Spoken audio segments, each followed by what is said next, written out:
Hello, TJ. How you So doing, hello, TJ? hello, and so Courtney, this is our first time meeting. So Yes. nice to meet you. Nice to meet you as well. Yeah, and Louis, I don't know if you recall, we spoke way back in 2014 on our podcast as we talked about the story process. You were the first one as part of our Pixar pipeline series that we were doing. So pleasure to talk to you again. Hey, it's good to talk to you again, TJ.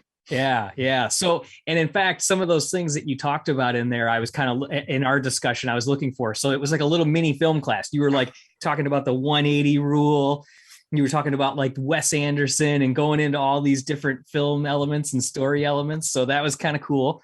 And then you talked a lot about sketching and keeping yourself fresh all the time, just constantly be drawing. And I loved how in this presentation, you showed a lot of those pages that you had for Nona as you were building it. And it went from these rough character sketches, you can see the dialogue forming. And then as all that went, how many of these things did you have for Nona and how did this keep developing?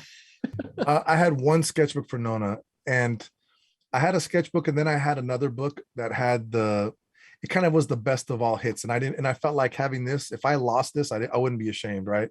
But I Yeah. never wanted to lose my sketchbook because I wanted that for history. I wanted that for my history, for my Yeah. family, to look at this thing and go, here's the short he made, here's the journal of him making it, right? Yeah. To me, it's my artistic equivalent, if I can, compare it to something so good, is it's like that, that that journey that your grandfather went on, that you found the book and you're like, oh my God, this is, amazing, right? Why wasn't this published? Yeah. Not that mine's amazing. I'm just saying that I like that idea of having something that you can kind of look back on and see something that you might have made in a different way. Yeah, absolutely. Yeah, that's super cool. You were cracking me up in the presentation too with, here's my 20-minute presentation for a 6-minute short.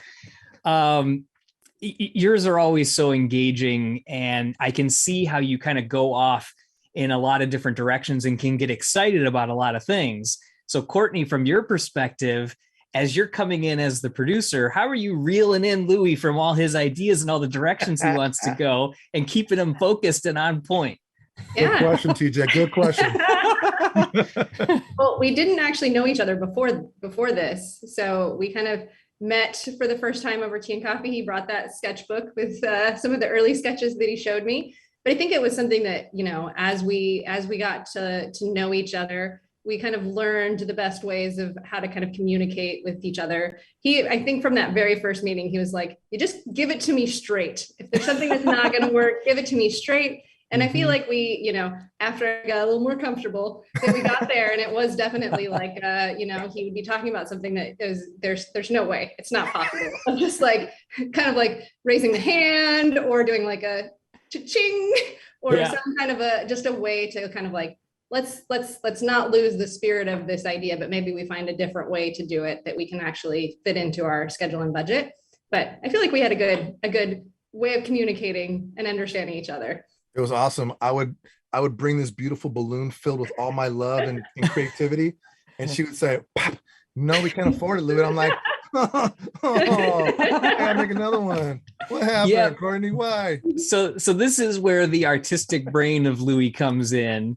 And, but it's probably for the better that, you have that, and I don't say any of this in a bad way, that you've got all these ideas and go in these directions. That's just how I know from talking to you a couple of times, seeing your work, that's just how your mind works. Yeah. So in the end, it probably distilled it down to what was the best project anyways.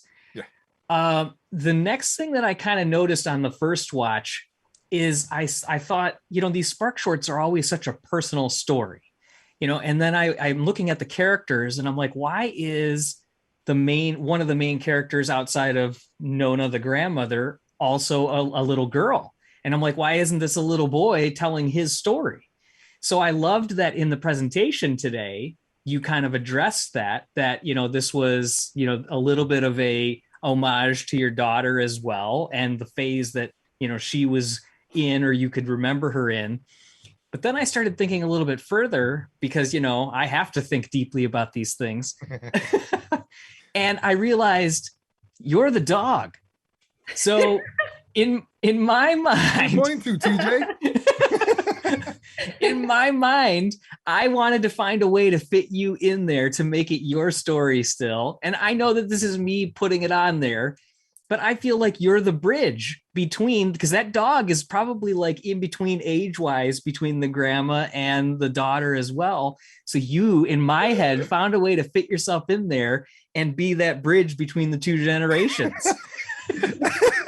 You know what? I'll take that, because here, I'll tell you this, TJ. I don't see how I'm not a part of every character in it, because honestly, when you're sitting there trying to, in kind of blow life into these, characters and find the specific things that make them feel like them in terms of their design, you can't help, you're always drawing from your own personal experience, or I'm drawing from others' experiences, like Courtney's kids, and like looking at how they act, and looking at, when they're on the Zoom camera and they're kind of like sitting in their mom's lap and they're like, hi, and just watching for like these like fun little like specific details on how they move. It's everyone you're around that kind of helps build it, to find those details, because I can't look farther than my circle, right? All I can look at is what I see. And it's a beautiful thing, because you bring in your family, you bring in yourself, you bring in your friends, because you're always searching for the specific tangibles that make movies feel more real than life in that way. Yeah, absolutely. You need those, you need the emotional truth, and you need those specifics and how people move, those character isms, what I mean? And that's not easy to find. Yeah. So who did all the great like vocals during the wrestling matches? Like, oh yeah. Dang, Courtney. Oh yeah, we have a library that our amazing editorial team was able to pull from to really those moments. Yes. Yeah. Awesome. Yeah. But I think there was a lot of Louis acting out what he wanted. They went into search and try to find the appropriate sounds. Yeah, I definitely figured he was definitely throwing in his authenticity in there. Man, you got a lot of thoughts on me, TJ. I don't know about this interview anymore, buddy. Sorry. Don't be sorry. It's breaking up. I'm not sure. I know Zoom's breaking up. I better it's the worst. So, I got like one more minute here. So the Easter eggs, you shared that there are some Easter eggs in here during your presentation. Loved that. By the way, I don't think I said this yet. I love that it was the TV, like it was like Nona's, the theming was great. Okay. So the Easter egg page, though, we didn't get to spend a lot of time on. What are some of the things that people should be keeping an eye out for in here? Well, the Easter eggs don't go that deep. I actually just liked the Easter egg page as a way to go, look how I didn't realize, I knew that my team was interested in the film and they're putting in their best work. Yeah. But what's lost on me was, until I started putting this talk together, the making of, I didn't know that there, I knew that my tech soup Anna had given another talk, right? Talking about what they did on the show technically. So when I looked through her slides, I found that one. I was like, whoa, there's Easter eggs in my short. I better put this in my talk and act like I did it. But I was like, I'm never going to take credit for it, because it was Anna and the team that were like, let's put a mask in there for Corona. I was like, yes, let's try this. I'm like, yes, let's put the date of the start of production on the phone number. Yes. Like it was most of the time fueled by the team that was excited. And I told him, I said, I want to hear everything that you have to say. I may not like a lot of it, but I want to hear all of it, and I will, and I support, and I think it needs it. It's only going to be better because of it. Absolutely. Appreciate it. Pleasure to meet you, Courtney. Louis, pleasure to speak to you again. You guys have a great rest of your day. You too, TJ. Thank you. All right, take it easy. Until next time, huh? Yep.